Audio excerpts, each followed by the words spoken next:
Good morning, students. We are going to start with our lesson 7, Glimpses of India. There are three parts. We will start with first part, a baker from Goa. COVID-19 appropriate behavior. Students, there are three things you need to keep in your mind while moving out of your house. Number 1, wearing mask.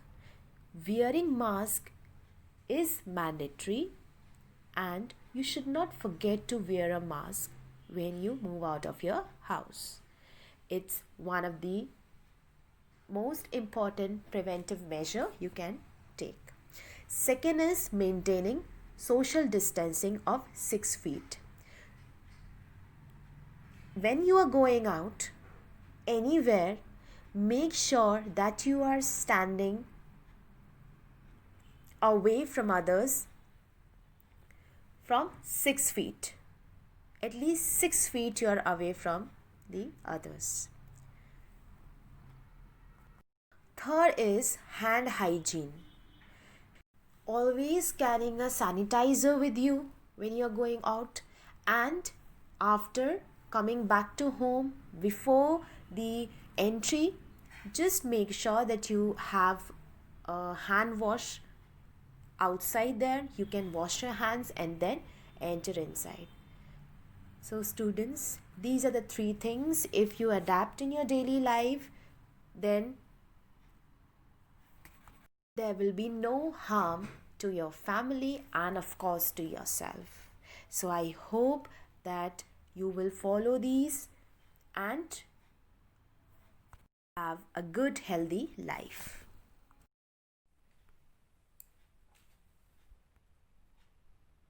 A Baker from Goa, written by Lucio Rodriguez.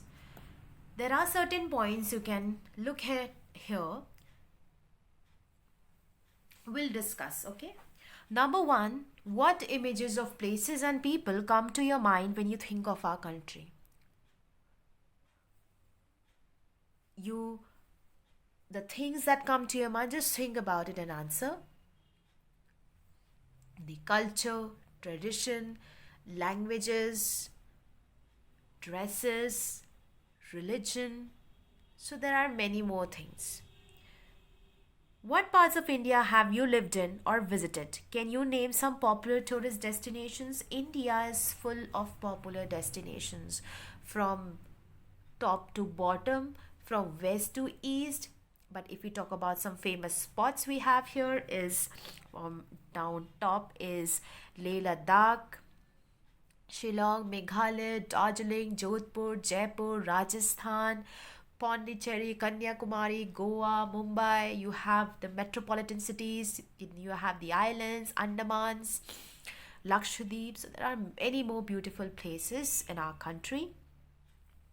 You may know, apart from the British and the Dutch, the French, the Portuguese have also played a very important part in our country. They have played a very important part. And which part of India show French and Portuguese influences? If I talk about the French influences, they had their influence in Pondicherry from the year 1769 to 1774, and Portuguese had their influences in Goa, old Goa and the new one both. Can you say which parts of India grow tea and coffee? Yes, can you say? Tea. Obviously, we know, we have been hearing since our childhood that tea is grown in Assam, mostly in that area. And South Indian states are the major producer of coffee. Coorg in Karnataka. And then we have Kerala, Tamil Nadu, but the coffee is grown there in Karnataka. A Baker from Goa part 1 is a pen portrait. Pen portrait means an informal description of a traditional Goan village baker who still has an important place in his society. So, a baker from Goa is an informal description of a Goan village. What was that thing which was very famous in that village? How that came into existence? What were the things which are cherished by the writers, elders? Let's read out and find out what were they. Our elders are often heard reminiscing nostalgically about those good old Portuguese days, the Portuguese and their famous loaves of bread. Those eaters of loaves might have vanished, but the makers are still there. We still have amongst us the mixers, the molders, and those who bake the loaves. So, the narrator Lucio Rodriguez has collected all the information from his elders. His elders are often heard thinking fondly about the past memories that they had in the good old days, Portuguese days, of the Portuguese and their famous loaves of bread, who brought bread into existence. It was none other than the Portuguese. They were, though the eaters of the loaves of bread might have vanished, but the makers are still there. Makers are still there. Makers in the form of the baker's sons or their grandsons. And the furnaces that had been used during that time still exist today also. And the baking is still under process.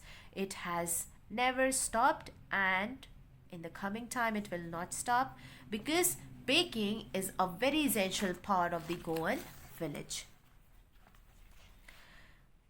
Heralding his arrival in the morning can still be heard in some places. Maybe the father is not alive, but the son still carries on the family profession. These bakers are even today known as padder in Goa.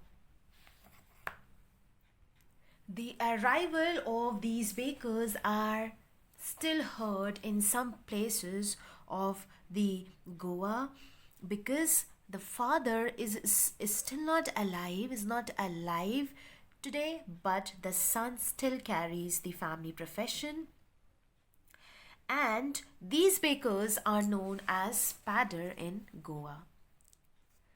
During their childhood days in Goa, the baker used to be their friend, companion, and guide. He used to come at least twice a day. Once when he set out in the morning on his selling round, and then again when he returned after emptying his huge basket. So there were two rounds that he would take, one in the morning, one in the evening. In the morning, carrying the basket, full packed basket, selling the loaves of breads and other items of the made by bread, and after selling those materials, returning journey with empty baskets. And the baker played a very important role as a friend, companion, and guide.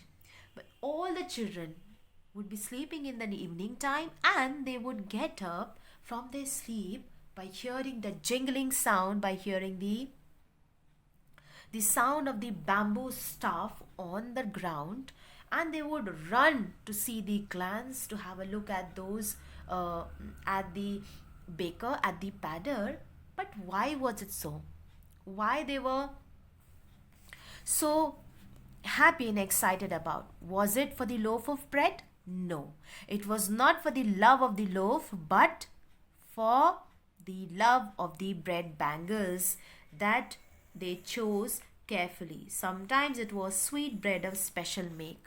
So they loved bread bangles brought by the padder and some sweet bread of special make. They would be waiting for it, and they would be crazy enough to have a look and buy these things from the padder. How they would realize that the baker had arrived?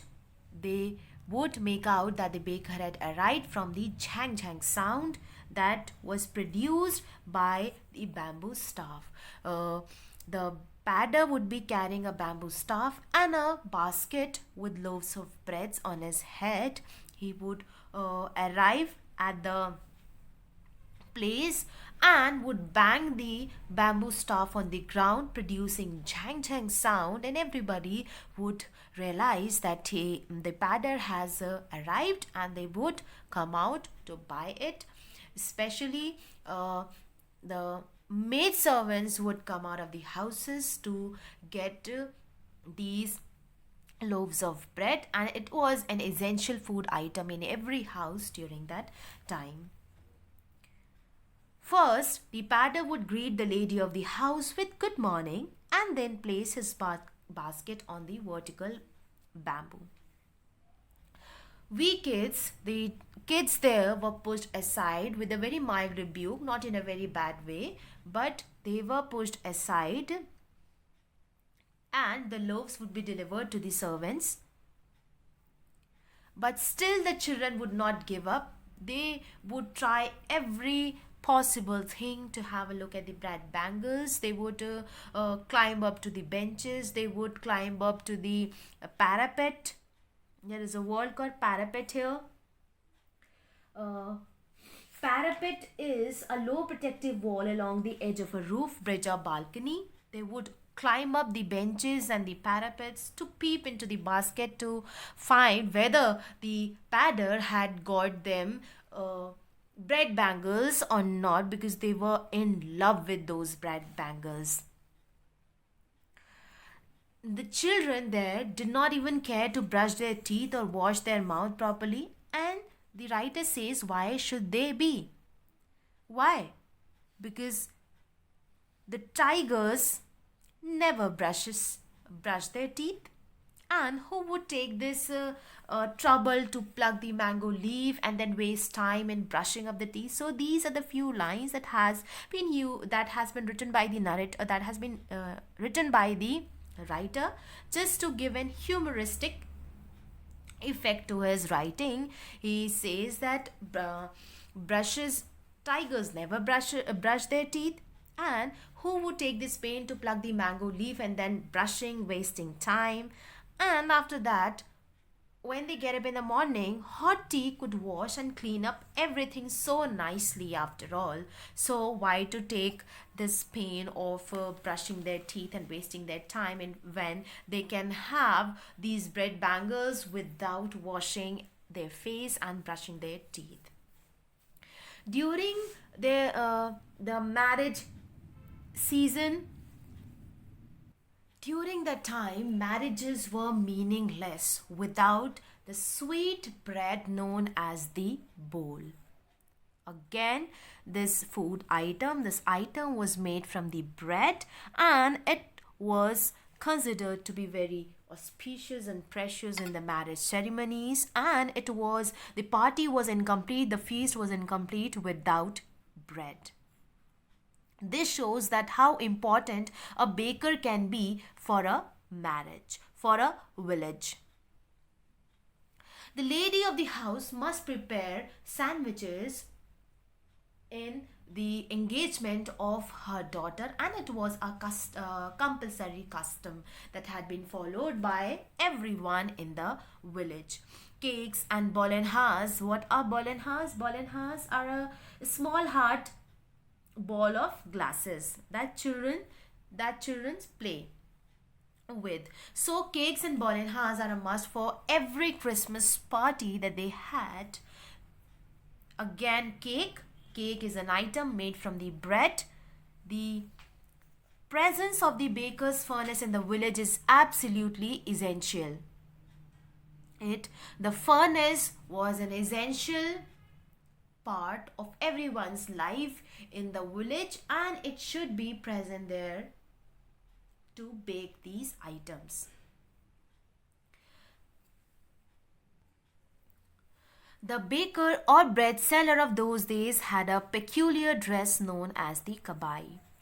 They had a special dress. The baker or the bread seller had a special dress known as the kabai. It was a single long frock reaching down to the knees. In our childhood, we saw bakers wearing a shirt and a trouser which was shorter than full length ones and longer than half pants. even today, anyone who wears a half pant which reaches just below the knees invites the comment that he is dressed like a padder. So here the description about the dress during that time of the bread seller. It was known as the kabai. It was like a long frock reaching to the knees, and the baker would usually collect his bills at the end of each month. Monthly accounts used to be recorded on the walls, on some wall with pencil. We can make out that baking was a very profitable profession in the old days. The baker and the family never starved. His family, his servants always looked happy and prosperous. The family of the baker never starved. And we must agree to it because the baker can bake anything around. His family, servants always looked happy and prosperous, flourish. Their life of flourishing, very happy, and their plump physique, a little fat body, a pleasantly fat body, was an open testimony, was an open statement that yes, that particular person belonged to a family of bakers. And even today, any person with a jackfruit like physical appearance is easily compared to a baker in the Goan village, in the Goa area. So, this was just a glimpse of the Goan village, of how important the baker and loaf of bread has played during the old times. Even today, the existence of these breads and the baker is still there, and how the breads came into existence by the Portuguese and how they left it here in our country, and people love it, people enjoy it. So this is part 1, A Baker from Goa, written by Lucio Rodriguez.